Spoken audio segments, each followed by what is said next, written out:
fue? Ahí está. Bueno, ahí estamos, ahí están todos admitidos, para que siga Bueno, admitiendo gente. Por ahí se les desconecta. Ahí está. Bueno, buenas tardes a todos y a todas. Le damos la bienvenida al último encuentro de la capacitación Aspectos Patrimoniales derivado de las uniones convivenciales a cargo de las doctoras Magdalena Díez y Viviana de Sousa Vieira.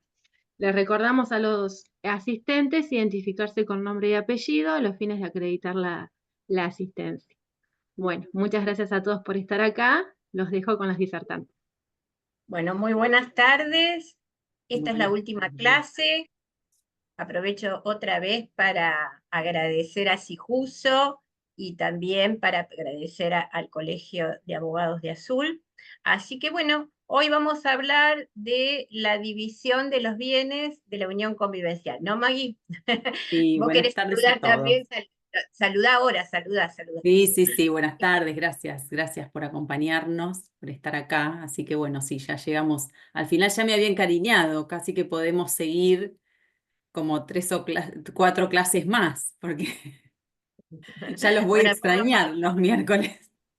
después armamos otra entonces. Claro. Pero Ah, bueno, bueno. bueno, hoy hacemos al revés también. Hoy empieza acá Hoy Vivi, empiezo yo. acá Hicimos Sousa. dos y dos, hicimos dos y dos. Sí. Entonces, bueno, entonces les vamos a compartir otra vez un PowerPoint, así se hace más dinámico. ¿Mm?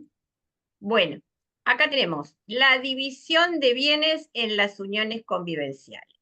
Acá vamos a achicar y acá tenemos que hacer una diferencia fundamental, y ustedes ya la conocen, con la regulación del matrimonio en torno a los efectos de las relaciones patrimoniales.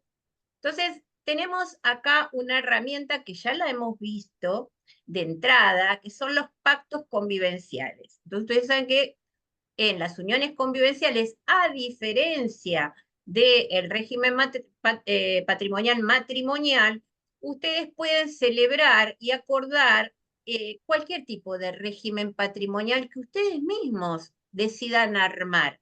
Porque si vamos a la matrimonial ya sabemos que tenemos dos regímenes. En cambio, acá podemos armar el nuestro. Y en estos pactos convivenciales podemos incluir todo lo relacionado a la gestión, a la disposición y distribución de los bienes. Y como verán, el matrimonio entonces es más limitado. Eso lo vamos a ver ahora con respecto a las opciones para dividir estos bienes. Y esto lo dijimos también desde entrada, que las uniones convivenciales es el reino de la autonomía de la voluntad, siempre hablando que hay límites, ¿no? Entonces, vamos a ver que esta autonomía personal nos lleva a lo que podríamos ponerle un nombre, pero quizás no es tan así, de régimen abierto. ¿Cuál es el problema acá? Que como lo dijimos también desde la primera clase, no todas las personas van a celebrar pactos convivenciales, muy pocas, muy pocas. Entonces, si celebran los pactos convivenciales, acá vamos a tener solucionado el tema. Pero ¿qué pasa si no? Que va a ser la mayoría. Bueno, los casos que no se celebren estos pactos convivenciales, vamos a tener que ir al código, al artículo 528, que nos va a llevar a lo que son los principios generales del derecho, que ahora vamos a ver todos. Y entonces vamos a verlo acá. Al cese de la unión convivencial, si existen los pactos convivenciales, se va a regir por lo que ustedes pactaron dentro de su autonomía de la voluntad. Ahora, si no tenemos pacto, la regla general va a ser que los bienes adquiridos durante la unión convivencial se mantienen en el patrimonio al que ingresaron. ¿Cuál es la excepción? La aplicación de los principios generales relativos. Esto, ojo, no es taxativo, es enunciativo el 528. Los principios generales relativos al enriquecimiento sin causa, la interposición de persona, y acá me lo dice, y otros que pudieran corresponder. Vamos a ver ahora. Ahora, del juego armónico del 511 y el 510, 17, hay 4 entonces posibles situaciones con relación a una unión convivencial. Puede estar inscripta y como tal puede también inscribirse el pacto convivencial, en un registro especial. No encontrarse registrado y pueden a su vez haber suscrito un pacto convivencial. Y otros que dicen, no me registro ni hago pacto alguno. Yo vivo en unión convivencial porque estoy viviendo bajo lo que dice el artículo 509 y 510 y en función de eso tengo los efectos jurídicos que me da esta figura. Ahora, en cualquiera de los casos que las partes hubieran acordado los efectos derivados de la unión convivencial mediante un pacto, se van a circunscribir a lo que ellos decidieron en ese pacto. Y en el caso que no fuera inscripto, ¿qué tenemos que hacer si hay algún problema? Primero, demostrarle al juez que estamos viviendo en unión convivencial, y para eso tenemos la libre elección de las pruebas. Ahora, estos pactos convivenciales habíamos dicho que tienen límites y especificaciones del 513. Y los pactos en la regulación de las relaciones patrimoniales no pueden dejar sin efecto, y esto es durante la unión convivencial, de lo que Maggie en una oportunidad les habló del régimen primario o núcleo duro, que está formado por estos artículos 519, 520, 521 y 522. Y aunque no estamos frente a un sistema económico patrimonial estricto con un nombre, sí tenemos un estatuto patrimonial básico, y ese estatuto es el que fue redactado por ambos convivientes y que deriva del respeto a la autonomía de la voluntad de esos convivientes. Ahora, si los convivientes entonces formulan el pacto, rige eso. Y tendrán eficacia hacia terceros si operó la inscripción tanto en el registro de uniones convivenciales como en el registro que corresponda a cada uno de los bienes involucrados en ese pacto. Y ahora, si no lo suscriben, ya había quedado aclarado que entonces van a regir las normas del título tercero, libro segundo. Los pactos de convivencia, la modificación y la rescisión producen efectos o son oponibles a terceros desde esa inscripción. Y esto es importante, porque si tenemos una unión convivencial de muchísimos años, puede ser que lo vamos a modificar en varias oportunidades ese pacto. Y todas las veces que lo modifiquemos y estén involucrados derechos de terceros, para que tengan efecto y sean oponibles a esos terceros, yo lo voy a tener que inscribir sí o sí. Ahora, la doctrina y la jurisprudencia anteriores al Código Civil y Comercial de la Nación, cuando no existía el 528, nos hablaban, o las partes en realidad, tomaban figuras para dividir sus bienes, ¿sí?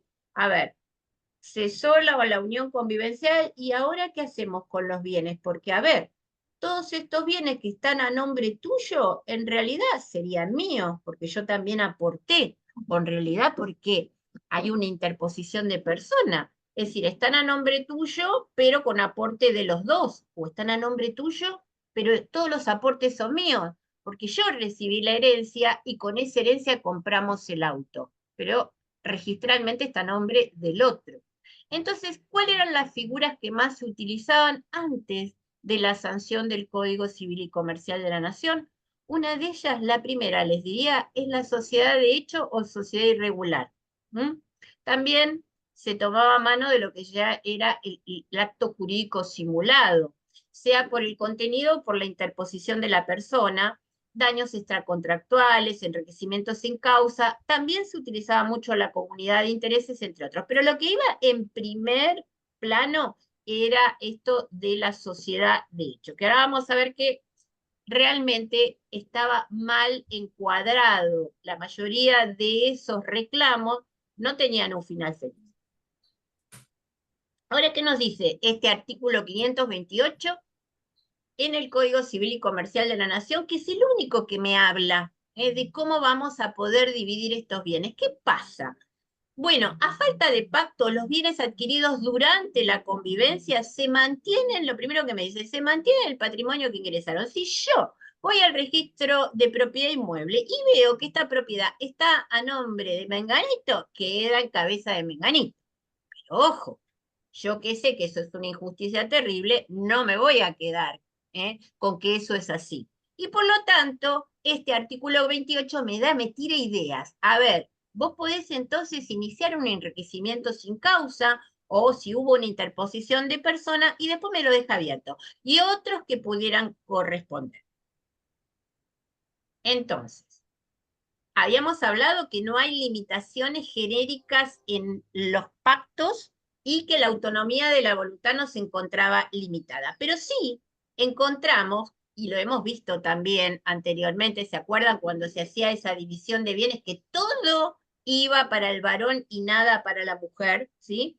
Entonces hay límites genéricos como la prohibición del abuso del derecho, el fraude, la publicidad y inoponibilidad de las convenciones provocan perjuicio a terceros y la protección de los menores de edad. Hay que tener en cuenta varias cosas cuando uno va a suscribir el pacto, que lo que es interesante es que sean asesorados por abogados, porque en realidad si están solos pueden firmar cualquier cosa, y tener en cuenta estas limitaciones. Vamos a la primer figura de estos principios generales del derecho que es importante tener en cuenta y que yo puedo utilizar para solicitar esa división de bienes. El 1794, que es el principio de enriquecimiento sin causa. ¿Qué me dice este artículo?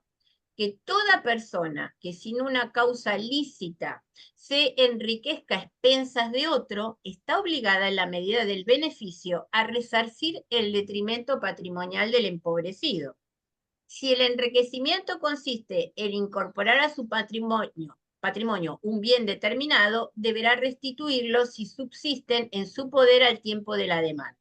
Tiene carácter excepcional, sujetando su procedencia a la inexistencia de otra acción. Y a su vez, el 1795 dice que la acción no es procedente si el ordenamiento jurídico le concede al damnificado otra acción para obtener la reparación del empobrecimiento sufrido. Como verán, es una medida de excepción, pero es la que más se está utilizando en este momento. Debe evitarse, entonces, esto de por qué el enriquecimiento sin causa no debe permitirse, porque hay que evitar que una vez producido el cese de una unión convivencial, un conviviente se enriquezca a expensas del otro. Uno se enriquece, el otro se empobrece. Entonces, acá esto hay que demostrarlo, y la prueba es de difícil producción. ¿Pero por qué? Porque hay una imposibilidad de moral de obtener un principio de prueba por escrito, dada la relación afectiva que vincula a las partes. Vamos a un hecho concreto.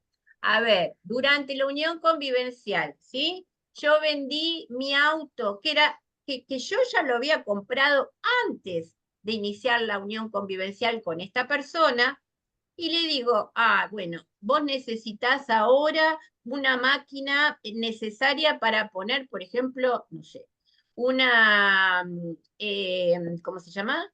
Ay, no me sale en este momento, para los autos, no me está saliendo. Bueno, para iniciar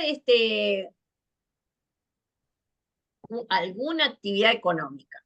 Bueno, yo te presto la plata, porque yo ya la recibí de la venta de mi auto.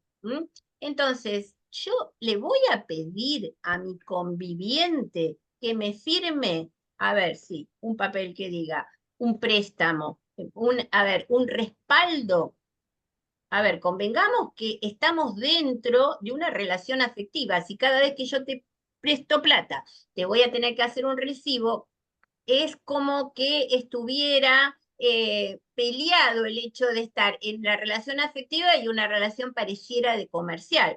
Por lo tanto, todo lo que es prueba, yo puedo decir, si yo le presté, ¿sí? Pero yo tengo que probar que yo esa plata que recibí de mi autito, que era mío, no la reinvertí, no la volví a reinvertir en otro bien.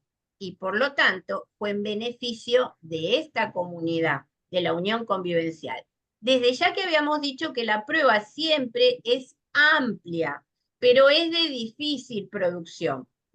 Ahora, si no se admitiera la teoría del enriquecimiento sin causa, importaría consagrar una inmoralidad mayor, por lo que su aplicación evitaría perpetrar un daño irreparable. Es decir, sería totalmente injusto si no existiera este instituto. Lo inmoral no es que se reclame la repetición del enriquecimiento, sino más bien el hecho que para que rechazarla se argucha el carácter vergonzoso, porque muchos decían, no, es una vergüenza pedir esto. Y eso estaba en la nota anteriormente del artículo que se hablaba de enriquecimiento sin causa del Código de Vélez también. Otro de los institutos es la interposición de persona y se refiere a la simulación ya en los negocios jurídicos. Esto que le decía, a ver, sí, es mío, pero está a nombre de otro. Y capaz que sí, acordaron de quizás por un tema de alimentos o por una sucesión o porque hay un juicio, y entonces sí, vamos a poner todo a nombre de ella. Ahora, si la simulación recae sobre la persona contratante, se denomina interposición de persona. Y son personas que intervienen en los negocios jurídicos obrando en nombre propio, pero siempre en interés de otras que quieran permanecer ocultas. Esto se utiliza tanto entre convivientes como en terceros también. Por ejemplo, muchas veces viene un cliente y te dice, si yo lo puse todo a nombre de mi cuñada, porque no podía tenerlo, habíamos arreglado así. Bueno, entonces habrá que demostrar si la cuñada quizás tenía el dinero suficiente en ese momento para comprar la vivienda, que sí podría quizás, el verdadero, el que realmente tendría que estar en cabeza de él, puede demostrarlo, en cambio el otro no. Pero eso significa ya demostrar, no solamente con prueba documental, también testimonial, bueno, una prueba bastante amplia. Y acá viene esto que les decía, la sociedad de hecho que se utilizó hasta el cansancio antes de la sanción del Código Civil y Comercial de la Nación. Hoy en día también se puede utilizar, pero vamos a ver qué es necesario para que se pueda utilizar esta figura para dividir los bienes. La prueba de una sociedad de hecho entre concubinos no puede basarse en presunciones, sino en efectivos aportes de dinero, de trabajo, con miras a obtener una utilidad apreciable en dinero. La convivencia permite presumir la existencia de una comunidad de intereses que resulta insuficiente para considerar presumida la existencia de una sociedad de hecho. Lo característico en el contrato de sociedad es la obtención de un beneficio o resultado apreciable en dinero, además del affectio societatis, los aportes y la actividad de las partes, elementos constitutivos de toda sociedad. ¿Qué quiere decir eso?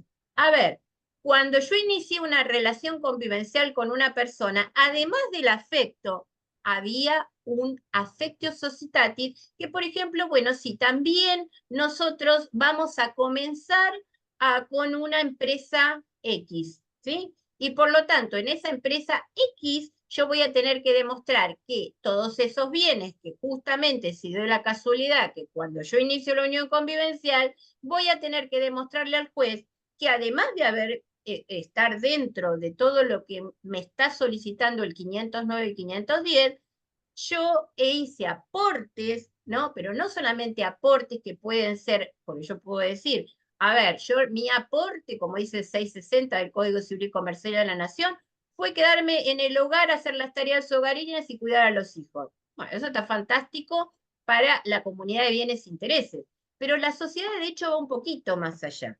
Esos aportes que yo hago tienen que tener el fin de producir esto de una ventaja económica.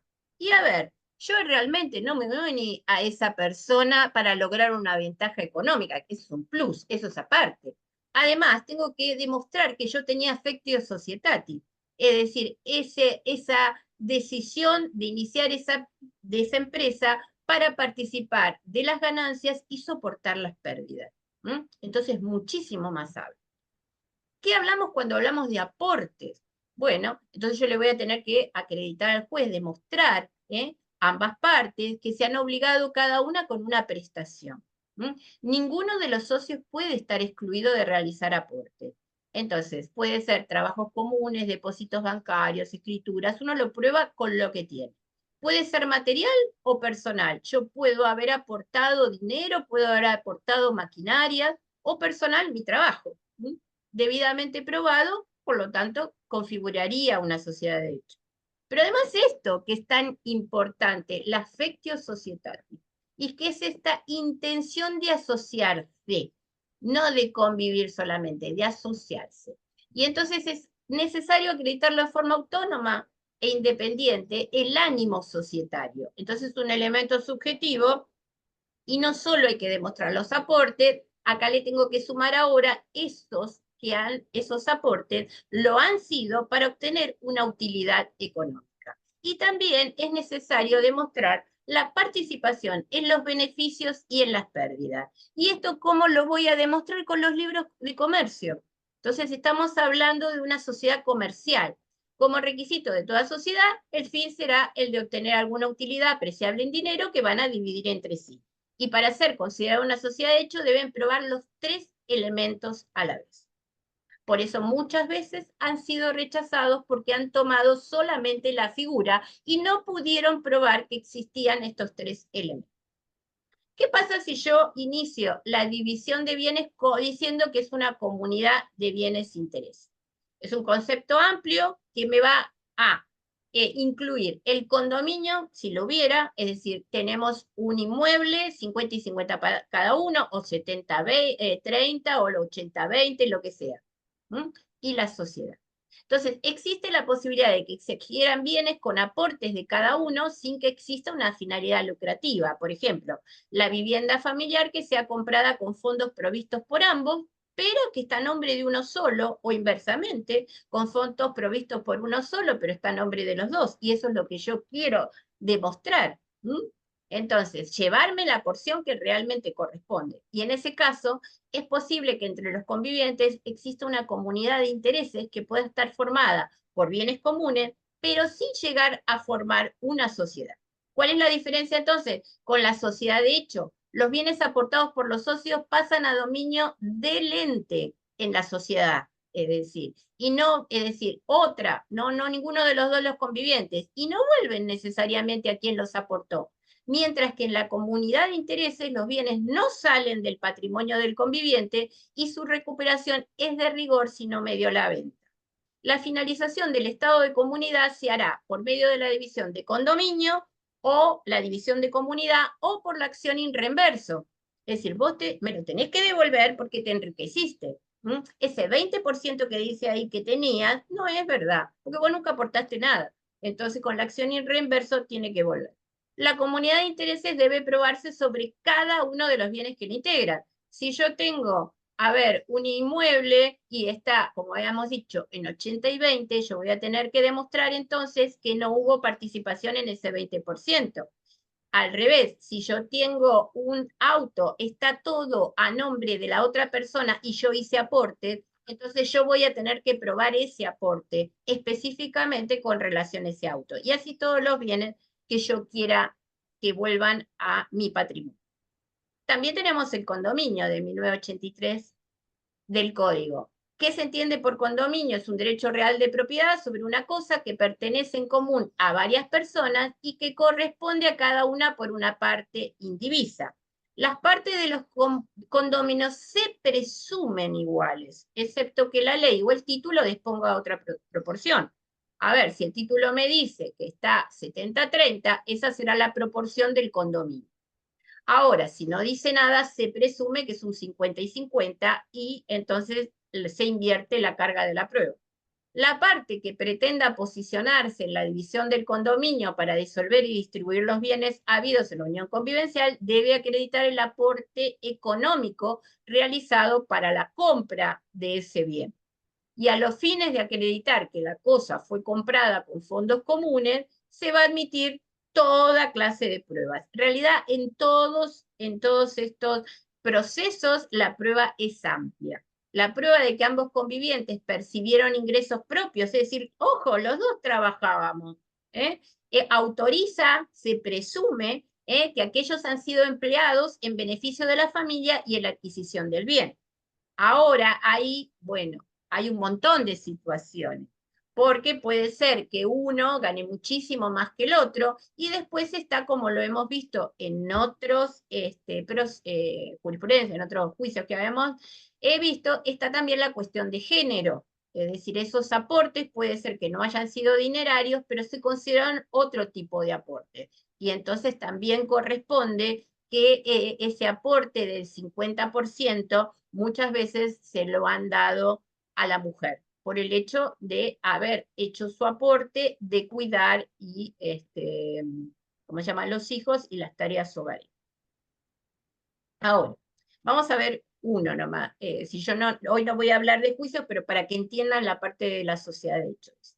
En este expediente, que es de San Isidro, el juez competente dice: para entender la pretensión que persigue el resarcimiento del desamparo económico y enriquecimiento sin causa del demandado, como consecuencia de la apropiación por parte de aquel del emprendimiento económico que realizan de manera conjunta, consistente en la venta de indumentaria, ya se dan cuenta que estamos hablando de una sociedad, debe dirimirse ante la justicia civil y comercial, dado que si bien las partes mantuvieron una relación de pareja y convivieron durante 10 años, lo cierto es que se trata de una sociedad de hecho comercial, en el que las partes estarían unidas por un vínculo societario que se rige por las normas de la 19.550.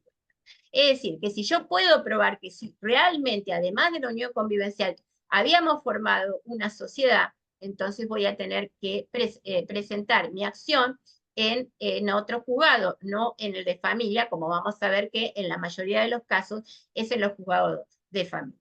Ahora, los fundamentos para permitir la sociedad o la comunidad de bienes entre los convivientes son la libertad contractual y la licitud de los acuerdos entre ellos. Vamos a otra. Y después, a ver, tenemos en este fallo, que es de restitución de bienes, dice: la pretensión del actor destinada a que se ordene la restitución de al menos el 50% de los inmuebles adquiridos por su ex conviviente, con fundamento en la supuesta sociedad de hecho, formada por ambos, debe rechazarse. Si lo solicitado en primera instancia y desestimado por ausencia de prueba fue la restitución de la totalidad de los bienes fundado en la existencia de un mandato oculto. A ver, vos me tenés que probar que hubo una sociedad, que ustedes formaron una sociedad, pero acá, es decir, el foco de la cuestión estaba en el mandato oculto, pues aquel se apartó de la plataforma fáctica que expuso a la hora de promover las actuaciones, lo cual afecta al principio de congruencia. No podemos primero decir que hubo una sociedad de hecho y después que tomar otro tipo de figura. Y otro en la Cámara de Familia de Mendoza, que me gustaría que vayan viendo cómo se van caratulando. Bueno, esta es una medida precautoria, pero en este le pusieron restitución de bienes y en este separación de bienes, ¿sí? Lo denominaron de esa forma, caratularon de esa forma. Y en este, específicamente, el pedido de disolución y liquidación de la sociedad de hecho formulado por uno de los integrantes de una unión convivencial debe ser rechazado, toda vez que no acreditó que entre las partes existiera una sociedad con los caracteres tipificantes de la misma, como son los aportes concretos de cada conviviente, participación en las pérdidas y ganancias y affectio societatis, traducido este último elemento como el propósito de lucro dentro de una comunidad de intereses.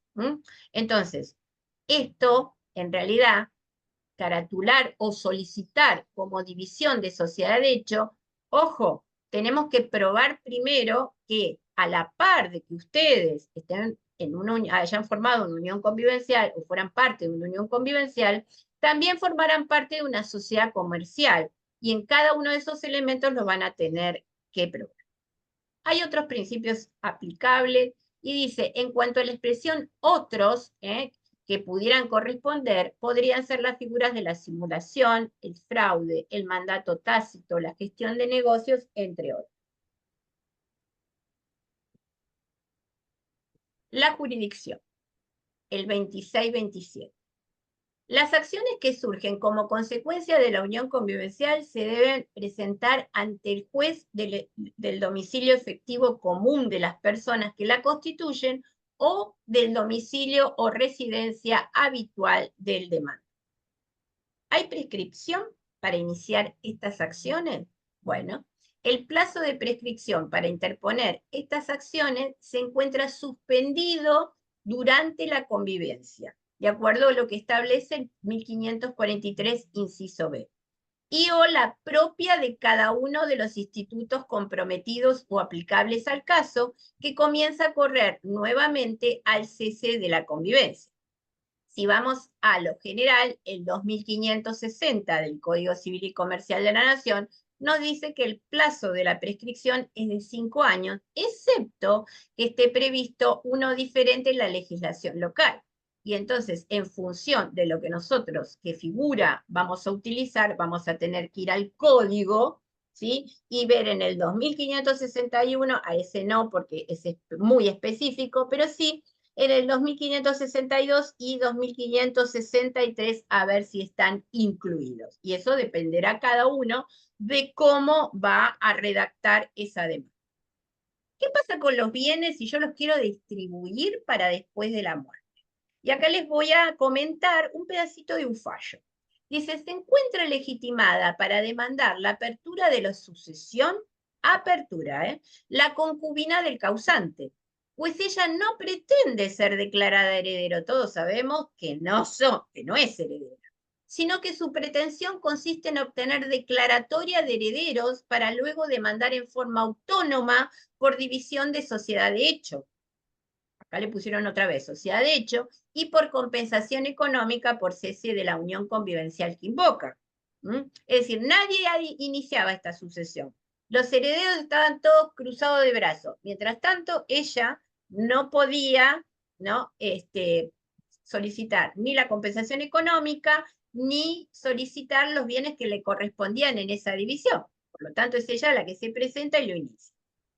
En tal sentido, no se plantea en el presente un pedido de legítimo abono en los términos del 2357, el acreedor tiene una intervención limitada a aquellos trámites mediante los cuales es posible determinar quiénes son los susceptibles y a fin de solicitar medidas indispensables para el aseguramiento de su crédito. Esto es importante también.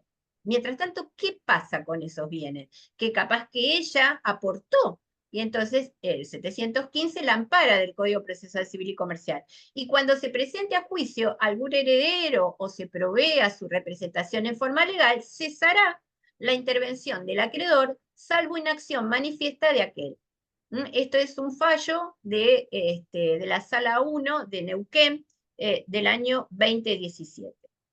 Y acá hay otro fallo de la Cámara Civil de Bahía Blanca sobre rescisión de contrato. La sentencia que al rechazar la acción por resolución del contrato de compraventa de un automotor, dispuso que la participación correspondiente a la actora y a su fallecido concubino respecto del cumplimiento pendiente de inscripción registral era en partes iguales. En consonancia con lo que figuraba en la solicitud de compra, debe confirmarse, pues no existen medios de convicción que persuadan sin margen de dudas que solo una de las dos partes fue quien la adquirió y abonó el vehículo, ya que la primera mencionada invocó a acreditar el pago con recibos a su nombre, pero los herederos del segundo alegaron idéntico hecho, con las constancias del depósito de las sumas correspondientes en la cuenta desde la que se efectuó la transferencia de la que dan cuenta esos documentos. Es decir, acá el aporte ellos pudieron demostrar, ella, es decir, la supérstite pudo demostrar en realidad que ella aportó a ese automotor. Y a su vez los herederos aportaron la prueba con respecto al causante. Competencia. En los conflictos, estamos hablando de la división de bienes, en los conflictos derivados de las bienes convivenciales, es competente el juez del último domicilio convivencial del demandado o a elección del actor. Y ante el caso concreto, es el juez, y esto es lo más importante. Ustedes, por ejemplo, inician una demanda de división de bienes de unión convivencial y dicen, yo quiero pedir la división de la comunidad de bienes e intereses que fue formada con los señores tal y tal. El juez lo lee. Y entonces, ante el caso concreto, es el juez quien luego de examinar los hechos individualizará la acción acordándole la calificación jurídica que corresponde.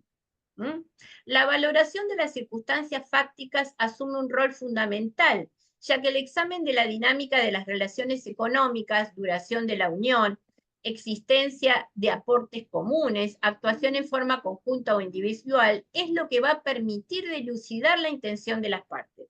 Calificada la acción, corresponderá determinar la concurrencia de los presupuestos que definen a cada figura. Habrá sociedad de hecho si existen aportes de trabajo y capital, propósito de lucro, existencia de actividad económica en común. Interposición de personas si hay discordancia entre titularidad registral del bien y la real. Por ejemplo, la titularidad en cabeza de uno de los conviventes, aun cuando la realidad indica que se trata de una cotitularidad, porque hubo aportes de la otra parte. Lo que califica la acción, entonces, no es la denominación que le dé el accionante, sino los hechos en que se sustenta su pretensión. La acción se individualiza por los hechos y en consecuencia, cualquiera hubiera sido la denominación, por ejemplo, división, que yo le pongo en la demanda división de bienes, ¿sí? Entonces, la denominación que las partes hayan otorgado al vínculo que las unía, es el juez puede y debe darle la calificación que corresponda de acuerdo con su verdadera significación jurídica. ¿Por qué? Porque es muy difícil muchas veces. A ver, ¿qué figura, qué nombre le pongo a lo que yo quiero lograr? Y en realidad el nombre es lo de menos la terminología. Acá lo que tengo que probar, que hubo aportes de una parte y esos aportes no me son reconocidos porque capaz que registralmente está a nombre de uno con aporte de los dos. Y todo lo que yo aporté me voy de esta unión convivencial sin nada, si tengo derecho. Entonces, no me puedo estar devanando los sesos a ver qué nombre le pongo a la demanda. Lo único que sí tengan en cuenta esto de que los requisitos de cada figura yo lo voy a tener que respetar. A ver, si estamos hablando de la sociedad de hecho, como hasta el cansancio les dije, para que no vuelvan a cometer el error que cometieron muchísimos abogados y después se paga con las costas, que lo primero que tengo que ver, no solamente los aportes, porque yo creo que en la unión convivencial todos hacemos aportes. ¿Eh? El que vive en unión convivencial hace aportes día a día. Acá lo importante es la affectio societatis. ¿Eh? Yo tengo que demostrar que mi intención era no solamente beneficiarme con las utilidades, sino también soportar las pérdidas, y eso es solamente desde el punto de vista comercial, esto de la interposición de personas. A ver, sí, yo tengo participación, pero tengo que probar porque tengo participación en ese auto que está a nombre de uno solo con aporte de dos, o al revés, está a nombre de los dos y uno de los dos está enriqueciendo injustamente porque hizo ningún aporte, pero figura registralmente y no corresponde. Entonces, se trata del ejercicio de la atribución de este principio, iura novit curia, facultad reservada al juez, según lo tiene dicho reiteradamente la Corte Suprema de la Justicia de la Nación. Bueno, voy a dejar de compartir porque sé que Maggie tiene un montón de fallos interesantes. ¿Eh? Después hacemos, lo que no les quedó claro, me hacen las preguntas cuando termine Maggie. Sí, bueno, en realidad esto que vos decías en cuanto a la sociedad de hecho y el fuero, la competencia, en realidad es fundamental porque habíamos hablado en las clases anteriores, sí, que muchas veces por tratarse de una unión convivencial, se mandaba al fuero civil, se mandaban, sí, es así, las causas al fuero civil y comercial porque no teníamos la unión convivencial legislada. Entonces, a partir del Código Civil y Comercial, no hay ninguna duda que el fuero es familia. Pero como vos decías recién, si efectivamente hay una sociedad de hecho, ahí sí voy a ir al fuero civil y comercial sin duda, porque además de la unión convivencial puede existir esta sociedad de hecho. ¿Sí? Como hay sobre todo que los convivientes son terceros entre sí y pueden hacer todo tipo de contratos y pueden formar cualquier tipo de sociedad, y lo mismo los cónyuges. Los cónyuges también pueden constituir sociedades y más allá de que exista un régimen patrimonial del matrimonio, no quiere decir que al momento de liquidar y disolver, liquidar y partir una sociedad comercial no tengan que ir al fuero comercial. Sí, eso es recontra, claro. Entonces, si efectivamente hay una sociedad de hecho, esa acción sí la voy a interponer en el fuero comercial. Si no, no hay ninguna duda que tengo que ir al fuero de familia.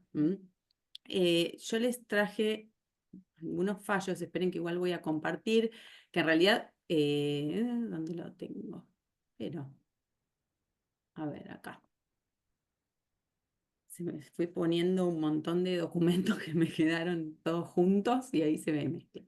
Que esta en realidad es de ahí, de la Cámara de Azul, de la Cámara de ustedes, así que lo tienen incluso en el buscador, que ustedes tienen buscador de jurisprudencia, que ahora varios departamentos judiciales tienen el buscador de jurisprudencia de su propio departamento, que está buenísimo.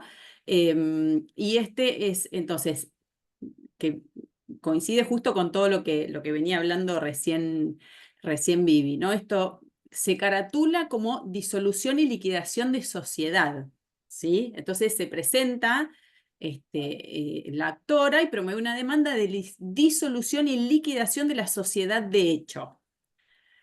Ya del vamos, la última opción que elegiría, después de todo lo que venimos diciendo y de todo lo que dijo Vivi, es una liquidación de sociedad de hecho. ¿Sí? Está bien, no importa cómo lo caratulamos, porque igual el juez va a resolver con prescindencia de las alegaciones jurídicas que nosotros hagamos, pero ya no, o sea, no iría por ese lado. Pero se inicia así, ¿sí? Es disolución y liquidación de sociedad de hecho, ¿sí? Que dice haber integrado con el demandado por un determinado monto y que se lo condena al 100% del préstamo bancario que la actora solicitó para saldar el precio de venta de la casa, de la compra de la casa familiar y el 50%, además le pide un 50% del canon locativo. Entonces, relata que convivieron durante 5 años, que tuvieron un hijo y que la convivencia cesa en el 2018, ¿sí? Pero en el 2015 habían comprado un terreno, que aportaron dinero los dos, en realidad aportan en partes iguales, incluso el padre de la actora aportó dinero también, y no obstante, lo que suele pasar muy comúnmente se escrituró solo a nombre del demandado, ¿sí? Los aportes de los dos, solo a nombre del demandado. Se firma, después que compran este inmueble, firman el boleto de compra-venta, se firma un contrato de obra y se instala una casa en el terreno, que también ahí cuentan las distintas formas de pago, se aportó indemnización del demandado y demás, y asegura a la actora que recibió también un préstamo, digamos, que lo utilizó para esa vivienda. Ahora, ¿qué dice el demandado? Obviamente reconoce que hubo una relación, niega la existencia de la unión convivencial, siempre la niegan, ¿sí? Por eso es importante lo que dice Viviana, lo primero que tengo que probar es la unión convivencial y por cualquier medio, y niega la participación de la actora en la compra de la vivienda. Algo que me parece importante porque vos, Vivi, la primera clase lo habías mencionado, ¿no? Que cuando registramos la unión convivencial, hay que poner el mismo domicilio. ¿Qué pasa? En realidad el registro no te puede obligar a que lo cambies, ¿sí? Porque es un atributo de la persona, no te puede obligar a que lo cambies. Y muchas veces en los registros registran las uniones convivenciales con distintos domicilios.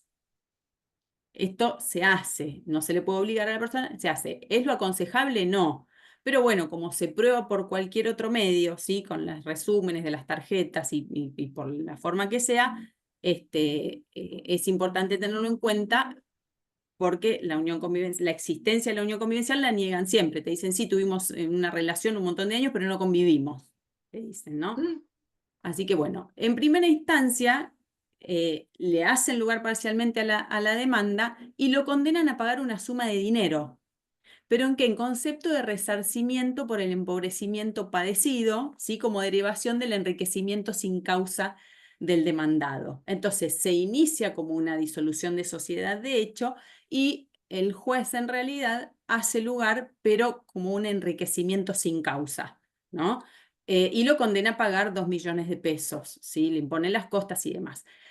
El demandado se agravia y lo primero que dice es que no se encontraba aprobada la unión convivencial, que invierten la carga de la prueba, porque en realidad tenía que probar la unión convivencial la parte actora, pero pretendían que se lo hicieran probar a él.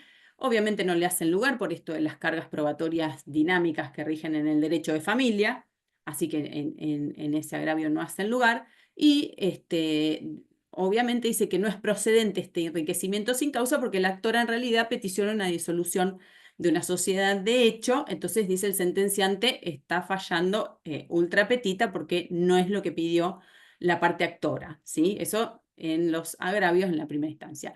En segunda instancia, y vuelven a reiterar lo que hablamos siempre de la competencia que se sigue discutiendo ya 10 años del código, dicen un aspecto que merece atención en procura de un adecuado servicio de justicia tiene que ver con la competencia. Dice, y la actora fundó la pretensión en lo normado por el 528. ¿Sí? Invocó una relación de concubinato, dice hoy unión convivencial. Como hemos resuelto en reiteradas oportunidades, dice la Cámara, tal cuestión debe ser abordada por el fuero de familia. No hay discusión en ese punto. Entonces dice, bueno, no se puede calificar de oficio la presente acción como enriquecimiento sin causa y lo que dice la Cámara dice, sí, es cierto, la actora inicia titulando el reclamo como disolución y liquidación de sociedad de hecho, pero luego, en la exposición de los hechos, siempre se refirió a los aportes económicos realizados a fin de adquirir el terreno y la casa prefabricada.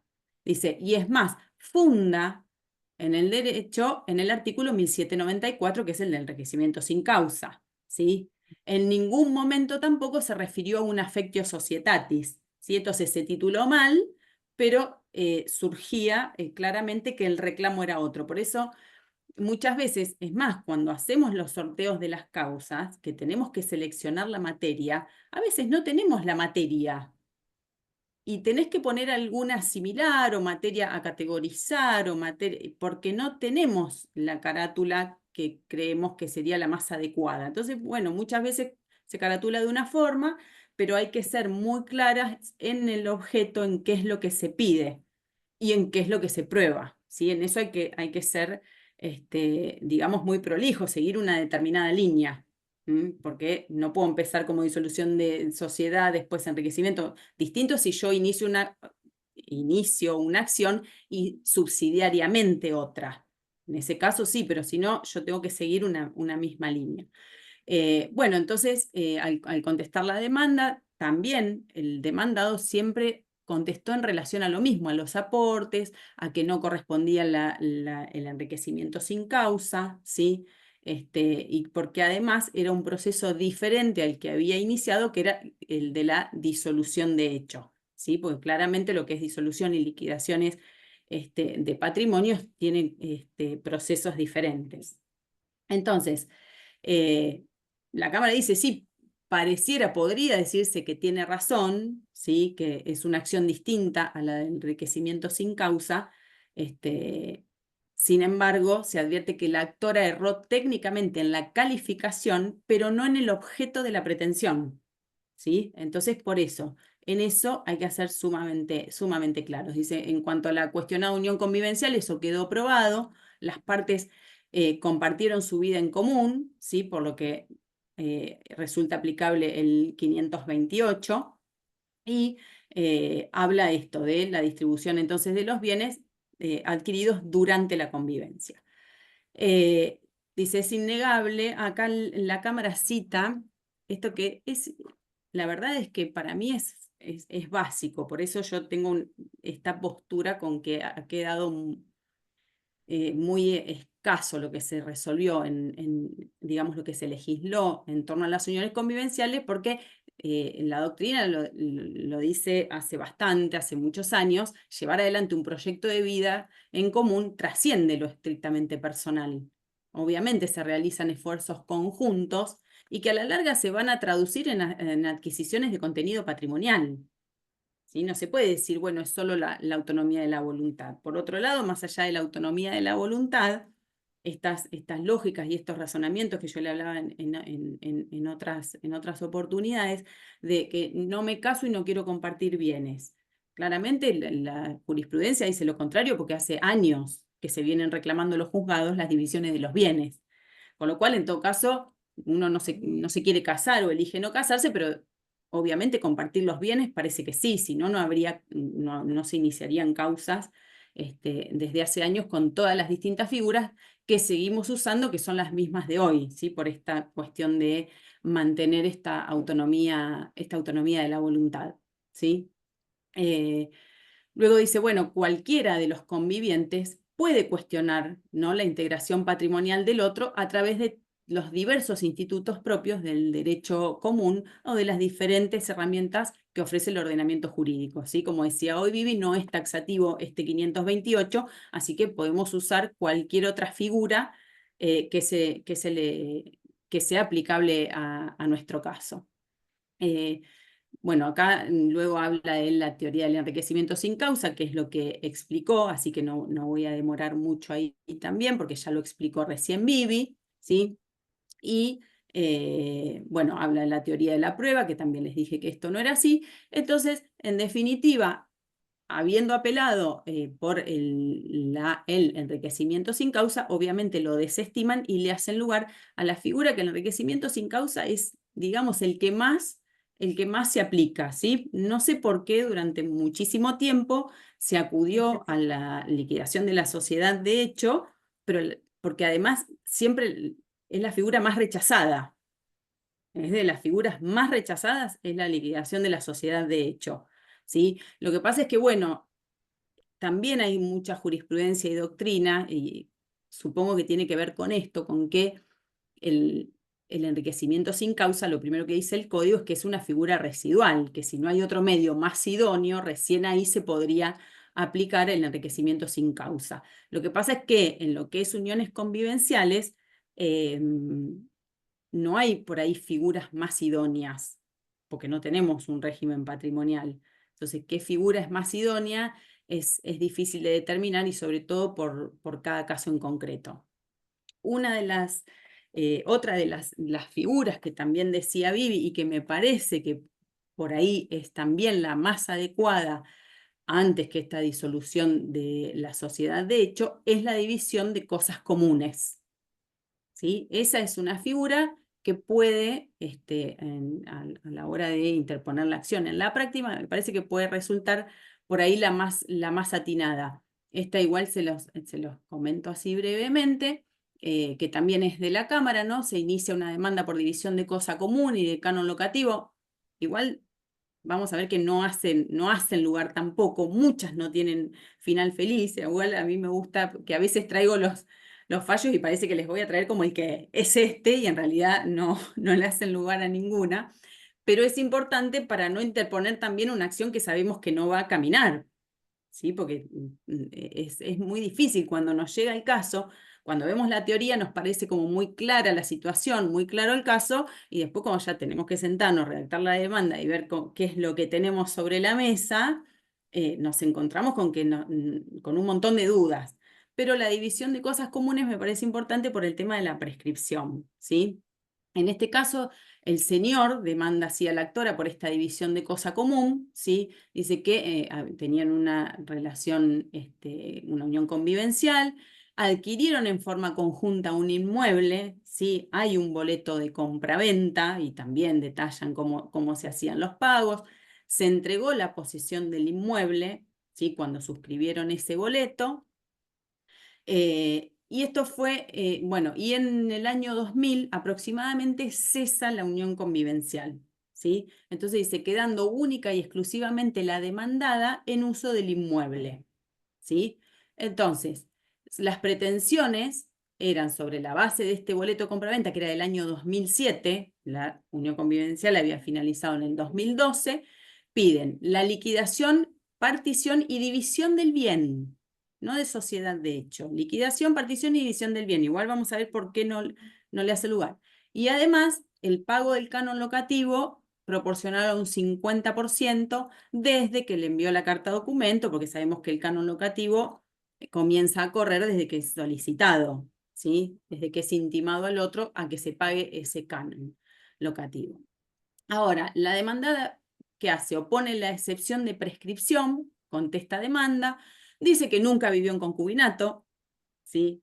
Desconocen esto nuevamente, y que tampoco habitó de manera permanente el inmueble, ¿sí? Ella dice, no, en realidad la relación terminó en comienzos del 2010, recuerden que el boleto era del 2007, y señala que en comienzos del 2011 incluso el señor entra a la casa de manera muy violenta, hay una denuncia de violencia, pero ya para ese entonces la relación, la unión convivencial había cesado. En realidad ella dice la relación porque desconoce la unión convivencial, ¿sí?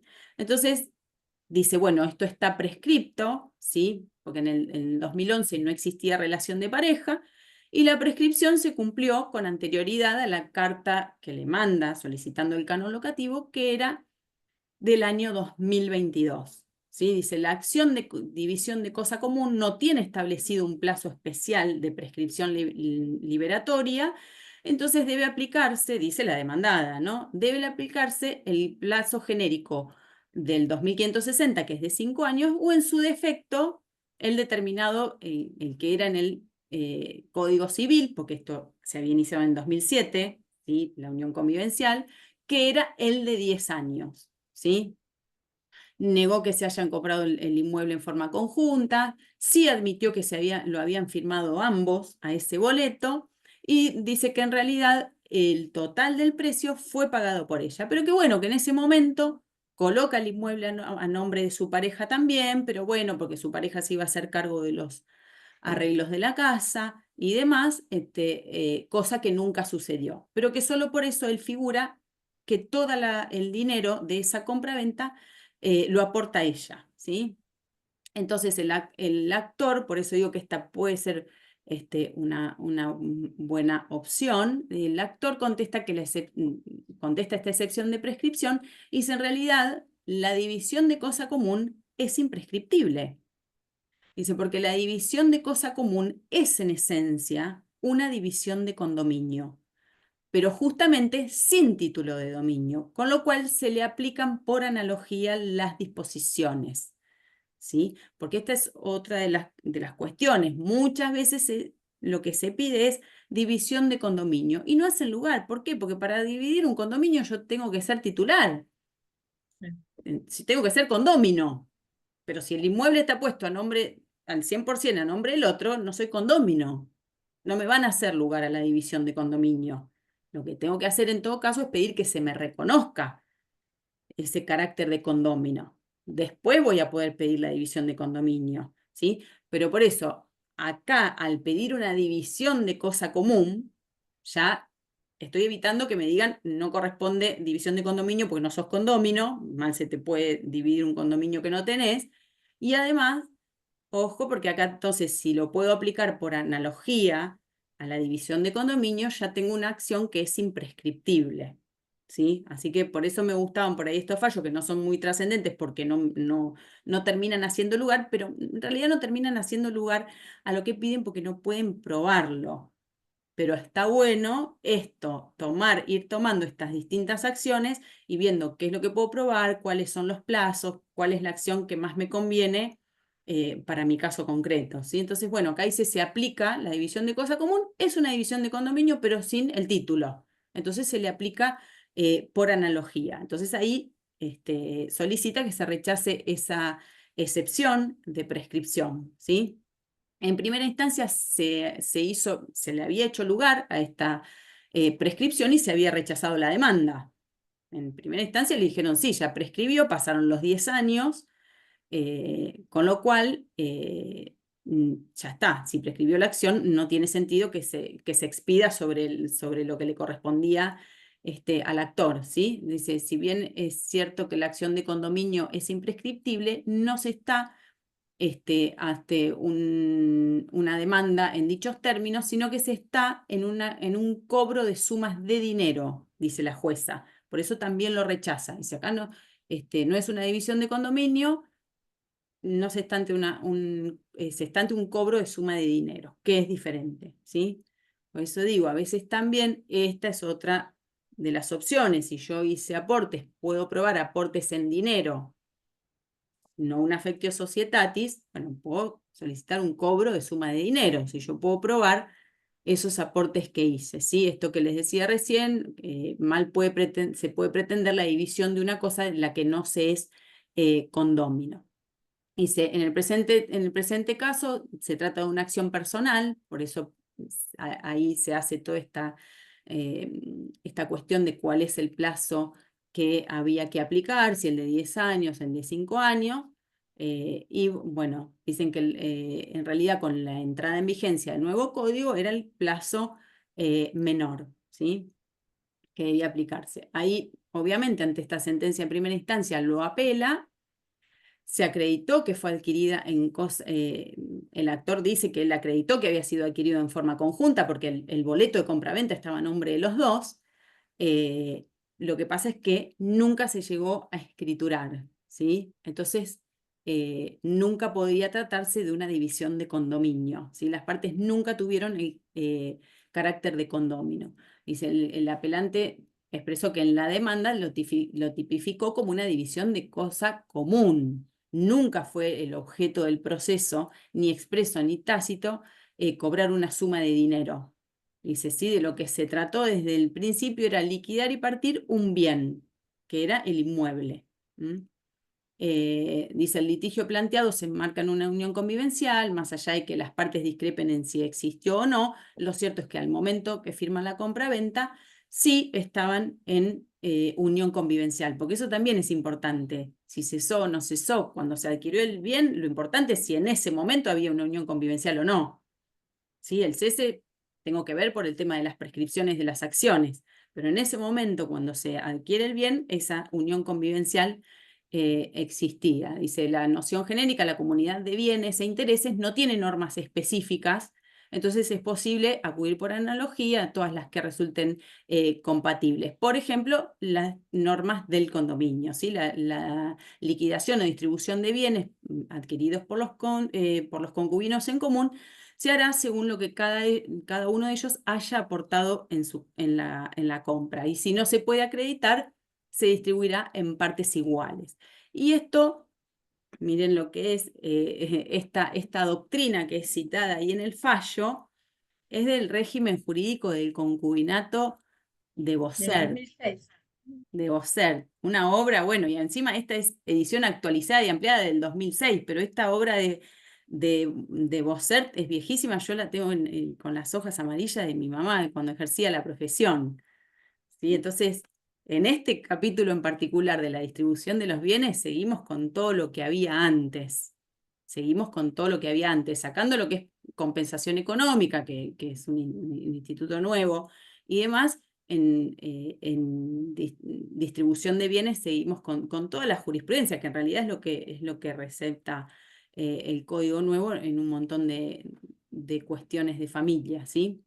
Pero digo, cuando vi que en este fallo de este año de la Cámara, digo, está citada esta obra, la tengo toda amarilla, por eso digo, seguimos con lo mismo. Entonces dice, a la comunidad de derechos invocadas por el actor le son aplicables en forma subsidiaria estas normas del condominio y siendo imprescriptible la acción de división de cosa común, corresponde revocar la sentencia apelada en cuanto hizo lugar a la excepción de prescripción. Ojo, no le hace lugar, ya les adelanto el final, no le hace lugar a la división de cosa común, pero sí, dice, se aplica por analogía. ¿Por qué no le hace lugar a la cosa común? Porque dice, bueno, la totalidad del precio de compra-venta fue pagado por ella, por la demandada, dice, con el producido de la venta de un inmueble de su propiedad, ¿sí? Que lo había vendido 3 días antes de concretarse, de firmarse ese boleto de compraventa.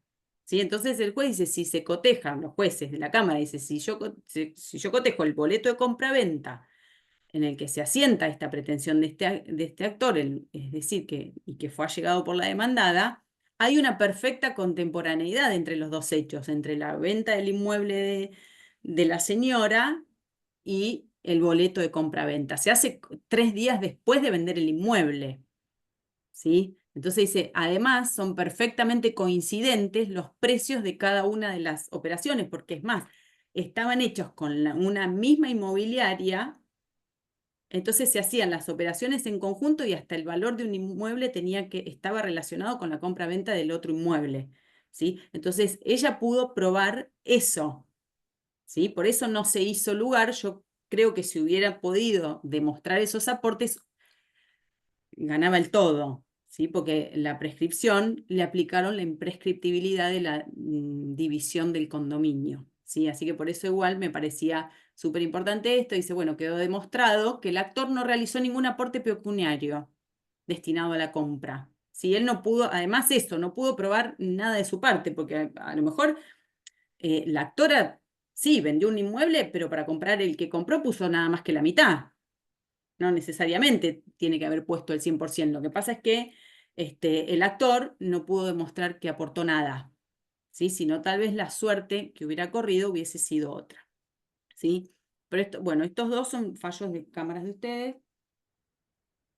que me parecían interesantes por todas estas cuestiones, que la prescripción, lo que se probó, lo que no se probó, esto de el objeto de la pretensión, que es sumamente importante. Y en realidad este otro fallo no tiene nada que ver. No tiene nada que ver con la clase de hoy porque es daños y perjuicios, pero yo voy a hacer que tenga que ver. Voy a hacer que tengan que ver. Pero me parece re interesante porque también es algo que yo vengo sosteniendo hace un montón. Yo simplifico, tengo una cualidad que es una, no tengo muchas, pero que yo puedo simplificar lo complejo y complejizar lo simple. Eso me encanta, complejizar lo simple. No sé si simplifico tanto lo complejo, pero complejizar lo simple me encanta.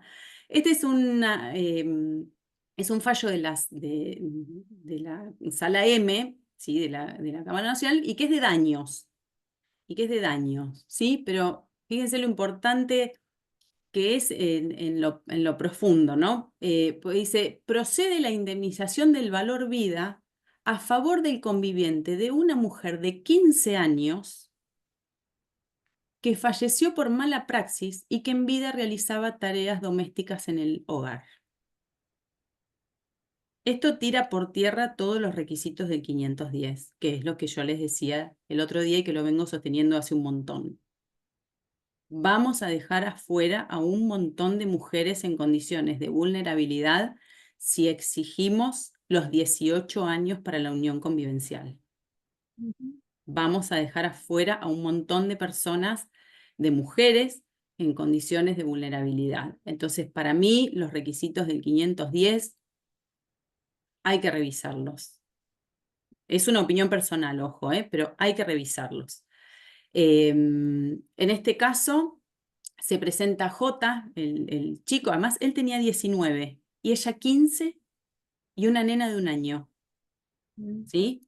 Entonces se presenta él y en representación de su nena, de su beba de 1 año, ¿sí? En carácter de conviviente e hija de quien era en vida M, ¿sí? Ella estaba en estado de gravidez, embarazada a los 15 años, en convivencia. Constatan la falta de latidos del feto, se induce el parto, se producen diversas hemorragias, requiere una intervención quirúrgica, transfusiones de sangre, al día siguiente empeora su cuadro, se la traslada a otro hospital y bueno, tuvo varios paros cardíacos y finalmente fallece, ¿sí? Entonces, se condena a la municipalidad de Quilmes, ¿sí? Por el hospital, a abonar ciertas sumas de dinero y obviamente es apelado, ¿sí? por el actor, por este chico de 19 años. Dice, bueno, sostiene que la sentencia toma como parámetro a su propio ingreso, ¿sí? Por la indemnización que le dan a él por la conviviente, dice, se toma como parámetro el propio ingreso de este chico, de este muchacho joven, sin considerar la frustración, ¿sí? futura por las otras actividades que podría haber desempeñado de contar con el sostén de su difunta conviviente. ¿Sí? Dice, no se valoró acabadamente el potencial de quien fuera la madre de la hija, ¿sí? Dice, solicitan en forma común, dice, solicitan que se considere el carácter humilde de la familia y que llevaría a aportar todos los ingresos a favor del grupo familiar y toman, que esto obviamente es mucho más cuestionable por lo que hablamos siempre, el tema de cuantificar, ¿sí? ¿Por qué se usa un parámetro, por qué se usa otro? Muchas veces no nos queda muy claro, pero dice, bueno, debe estar basada en el salario de empleadas de casas particulares, porque bueno, en este caso ella realizaba las tareas del hogar, ¿sí? Cuidaba a su hijita. Entonces, bueno, la demandada se agravia, dice, porque admiten este rubro, que no fue incluido en la demanda, dice, y además la madre de la nena no era sostén económico, con lo cual no significó ninguna merma patrimonial, dicen. ¿sí? Eso dice la demandada. Pero bueno, ¿qué va a decir?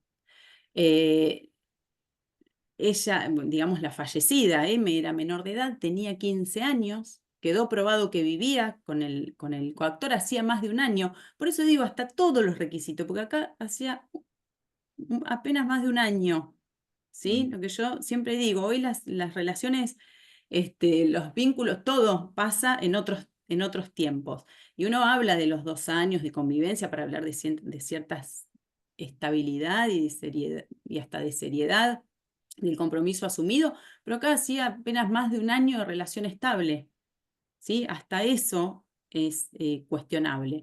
Dice, no trabajaba y se ocupaba de las tareas del hogar y del cuidado de la hija común de ambos, ¿sí?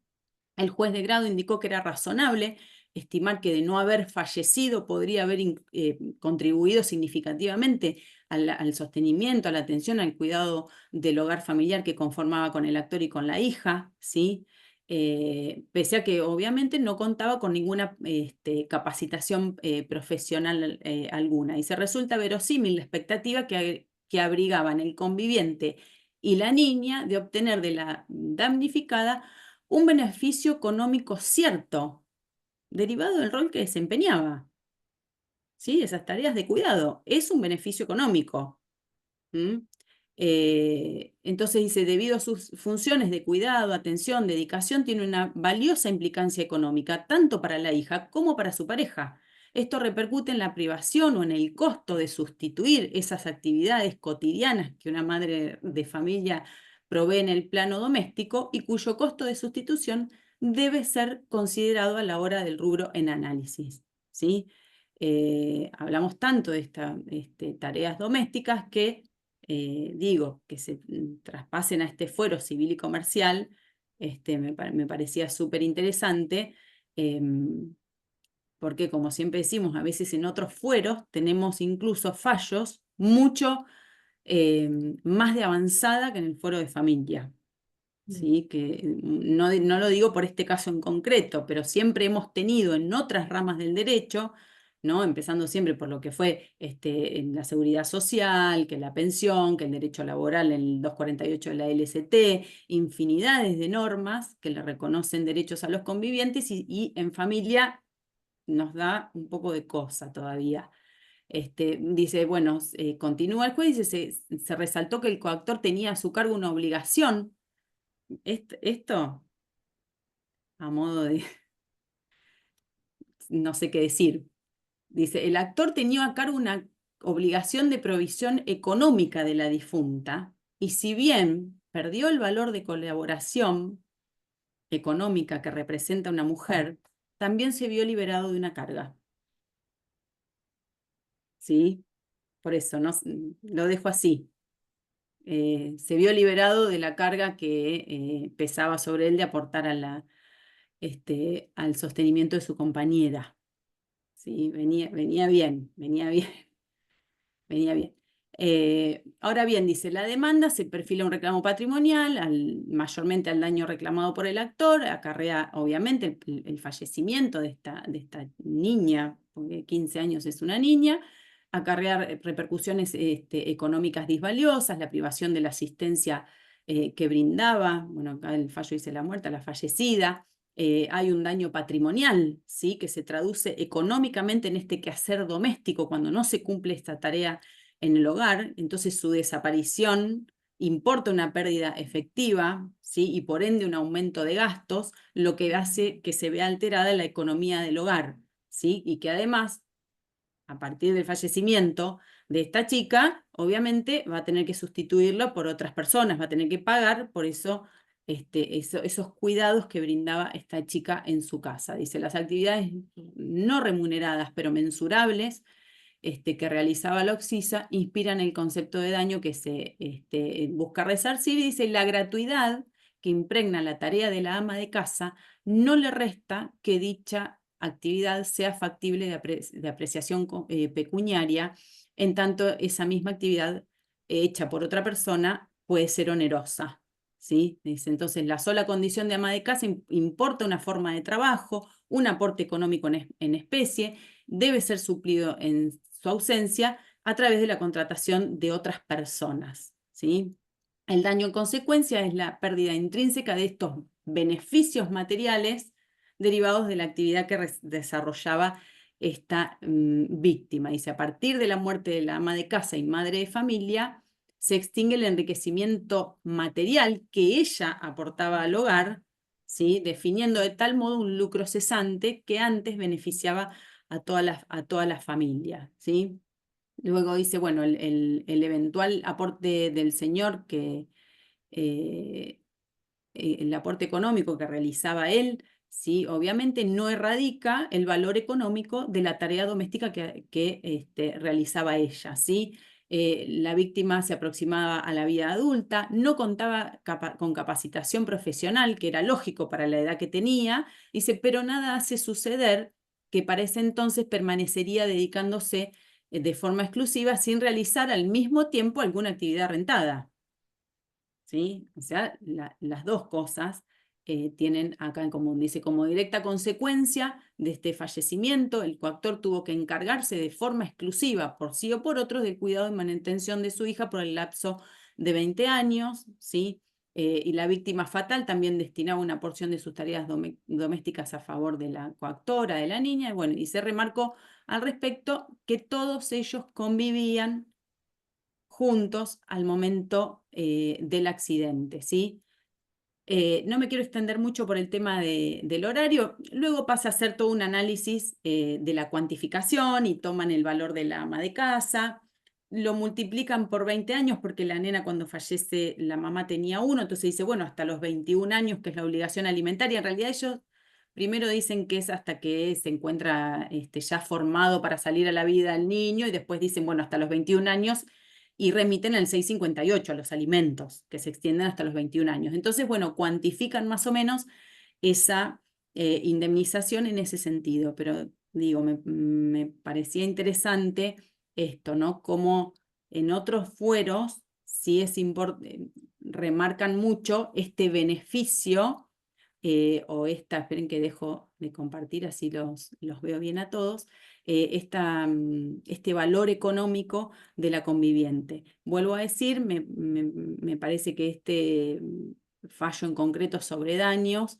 echa por tierra un montón de requisitos del 510 con los que muchas veces no coincido. Eh, por esto que digo, ¿qué vamos a hacer? Cuando venga a nosotros a vernos una chica de 16, 17 años que cesó su unión convivencial, le vamos a decir, no, no cumplís con el 510, o vamos a echar mano, por ejemplo, a esto, a jurisprudencia. Bueno, ¿qué pasa? Les vamos a decir que no tienen derecho, que no cumplieron los 18 años, que no cumplieron los 2 años. Por ahí hay hijos, ¿no? Digo, como a modo ya de terminar este curso y de reflexionar en cuanto a las uniones convivenciales. Y lo mismo si, por ejemplo, si hubiera ocurrido este caso, no digo por ahí por los años no daba, pero digo lo mismo si realmente había un impedimento de ligamen, es cuestionable Ya hay también. fallos, en eso ya hay varios fallos que no lo Claro, estiman. Lo que no entendí en el por fallo, eso. no veo que se haya opuesto o que los considerandos hayan analizado esto de si era una unión convivencial o no, porque en realidad estaba no solamente el plazo, sino también la edad. No Sí, se opuso no, la otra. sí, no, ahí creo que el fallo mencionaba, por eso yo transcribí solo Ah, algunas partes, que dice, sí, que convivían juntos al momento del hecho. claro, pero no se ¿Cómo se metió en el probó? punto. Eso no lo decían en eso, Claro. supongo que sí en primera instancia eso debe haber quedado, pero como este es el de cámara, digo, no han andado en eso porque lo han No tenido han por andado, claro. claro, para darle, a ver, algo más, una solución más humana, me parece, que eso Claro, no tiene claro, sentido. totalmente. Más Pero sabiendo bueno, un hijo. no tenía que ver con la distribución de los bienes, pero sí me parecía como para Bueno, cerrar un poco con la primer clase también, que habíamos hablado de requisito, me parecía como súper ilustrativo e está muy bueno. interesante para tenerlo ahí en cuenta. Te cuento una preguntita en el chat que dice, en caso de que los concubinos hayan tenido separaciones previas y pone breves, se toma el periodo completo o la última convivencia. El tema acá, la importancia está en el breve, porque en realidad no se ha interpretado que hay un cese de la unión convivencial si son rencillas pasajeras. ¿Qué quiere decir esto? Se pelearon y se fueron a un mes, 2 meses, como puede pasar en el matrimonio también. En realidad, en relaciones largas es muy común. Ahora, si estamos hablando de 2 años que ya no estuvieron juntos, no es estable y permanente, que es uno de los requisitos que nos está pidiendo el 509. Entonces, la primera relación se terminó, ahí habría que ver los efectos que nacen a partir de ese cese, y después empiezan otra, que vuelve otra vez a iniciarse una nueva unión convivencial. Pero en el breve está el problema. ¿Qué consideramos breve y lo que no consideramos breve en ese tipo digamos, de distanciamientos? Y ahí me parece que también es motivo de prueba. Porque Exacto. eso tiene un elemento subjetivo también. A ver, el que te dice, bueno, salí a comprar cigarrillo y no volví. Ah, a ver, yo creí que volvía. A ver, yo creí que lo estoy esperando, soy Penélope. A ver, esto lo pienso yo. ¿Entendés? Y capaz que el otro viene después, no sé, de 3 años y dice, ay, qué bárbaro, fantástico. Bueno, entonces, ¿considero o no considero que es breve o no es breve? Me parece que eso depende de muchas situaciones. De hecho, no está contemplado. No hay algo. Si la relación convivencial se interrumpe por un periodo de más de un año, bueno, cesó. No lo dice. Entonces, eso Claro. va a ser motivo de prueba. Bueno, a mí me pasó, por ejemplo, en un caso, yo coincido plenamente con lo que acaba de decir Viviana, en realidad es motivo de prueba. A mí me pasó en un caso de convivientes que se separaron, hicieron acuerdos de alimentos, de esto, de lo otro, y al mes y medio estaban viviendo juntos. Después se volvieron a separar, iniciamos compensación económica. Me decían, pero mira que no vas a poder probar porque se separaron cuando hicieron el acuerdo. No, bueno, pero yo puedo probar que después volvieron. Hay un A mí, acuerdo en el que se habían separado y demás, pero bueno, había pruebas de que después volvieron. Por eso digo, a bueno, mí acá fueron, Virginia dice hicimos. eso. Claro, mira el caso que plantea Virginia. Dice una separación de 3 meses. No es separación de 3 meses. 3 meses es tomar un poco de aire, chicos. A ver, depende. Si estás 30 años con una persona, 3 meses no es nada. Por eso es importante. No es lo mismo 3 meses en una relación de 2 años que 3 meses en una relación de 40. Lo mismo que 6 meses. Virginia, Hay que ver eso. ¿Eh? Virginia, ojo, sí, y depende, claro, depende de qué lado estás. No salgan a las corridas a contestar. Por eso yo les decía también cuando vimos un fallo, no me acuerdo cuál era, esperen que yo acá me había anotado, en una clase anterior, en compensación económica que había, el demandado reconoció la unión convivencial, a que pedían la caducidad de la instancia, reconoció que había una unión convivencial, reconoció que estaba dispuesto a dividir los bienes de forma extrajudicial y demás, pero que ya había caducado y la justicia entendió, el juzgado entendió que no había, que él le había incitado a que esperando que el acuerdo, le había llevado a que le caducara la instancia. Digo, a veces uno sale a contestar, a negar y a decir cosas de más. Entonces, si para tu clienta fue algo circunstancial, bueno, que el otro pruebe que fue una separación definitiva. Vos no digas nada. En todo De caso, si vos hecho, podés probar que continúa, bueno, qué sé yo, una diferencia tenemos todas las parejas, que cada uno pruebe lo que tenga que probar. No te digo, ¿no? Ahí ya va un poco y hay otros temas también. A ver, el perdida. tema de viajes, de trabajo. A ver, te puede decir, no, yo estaba trabajando porque era corredor, viste, en las provincias y era viajante, lo que sea. O yo me fui con una beca a estudiar al exterior, pero nunca hablamos de terminar nuestra relación. Claro, Entonces ahí es nunca les motivo de dijimos prueba y esto nada. sí, ojo, todo lo que es esas interrupciones, pero que tienen un motivo, entonces no estamos hablando de cese de unión convivencial, ¿sí? Claro, no, todo es cuestión de prueba. Sí, así que ojo, ojo ahí. ¿Alguien más que A quiera ver, hacer una ¿alguna chica? pregunta? Porque ya estamos en el 31. Ahí estamos. ¿no? ¿Mm? ¿Alguna otra Perdón pregunta? por el ruido de fondo que tengo acá, No, no hay pero problema. No, había un colega que consultaba si los Power después se los van a enviar. todo el material que vimos y un poquito más también, de fallos que no, Perfecto. a ver, no llegamos. En esto, acá, por ejemplo, en el de división de bienes, hay muchísimos fallos con perspectiva de género del 2024 que le hacen lugar al tema de que no hubo aportes así dinerarios, pero esto de relacionándolo con el 660, donde se ha llegado a otorgar el 50% de todos los bienes del conviviente. Más bien que eso no, porque no podemos dar todos los fallos, pero sí se los podemos enviar. Así que le vamos a enviar todo lo que es este PowerPoint y los fallos, ¿sí? Y cualquier duda, Perfecto. Yo nosotros una vez le que lo dejamos tenga, los reenvío a los asistentes. fantástico y les Bien. dejamos la forma de que Ahí, pueden conectarse con nosotros con para nosotros. cualquier duda. Bueno, desde mi lugar les agradezco muchísimo haber estado, haberse anotado al curso, otra vez a Sicuso y al Colegio de Abogados de Azul. Para mí fue un gusto tremendo. En realidad veo muchísimo respeto desde la pantalla, y eso trasciende. Así que desde mi lugar les agradezco. Me encanta dar clases presenciales, porque me parece que acercarnos y tener esa posibilidad de sacarnos, a mí me encanta sacarme fotos juntos, ¿no? Pero Vamos a también, Azul, Vivi, la bueno, próxima. vamos, la próxima Vamos para allá. hacemos el tour. Se Ya. acepta todo tipo de sugerencias.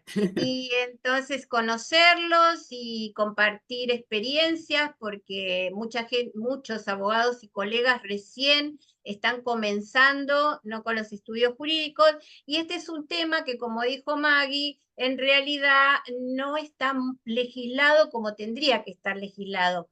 Hay más grises, digamos, hay más grises que certeza, porque realmente es muy escueto y los legisladores es como que se vieron limitados porque era la primera vez que este nuevo modelo familiar, pues nuevo es un decir, digamos que nueva es la terminología, el concubinato viene desde el derecho romano y en el derecho romano estaba legislado y en las partidas también estaba legislado. Así que imagínense, tenían toda una legislación en esa época y nosotros no teníamos nada. Recién la empezamos a tener a partir del 2015 cuando todas las constituciones y los códigos civiles latinoamericanos le dan muchísimos derechos más a los convivientes que le damos nosotros. Nosotros en realidad tomamos del Código Civil francés, y en realidad Europa tiene otra visión, otra forma de relacionarse y durante años hicieron pactos civiles de solidaridad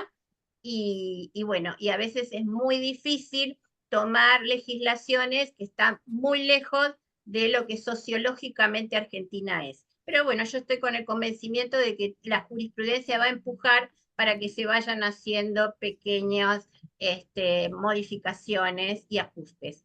Así que bueno, si les pido como siempre, si pueden prender las cámaras, si alguno está disponible, sacarles una foto.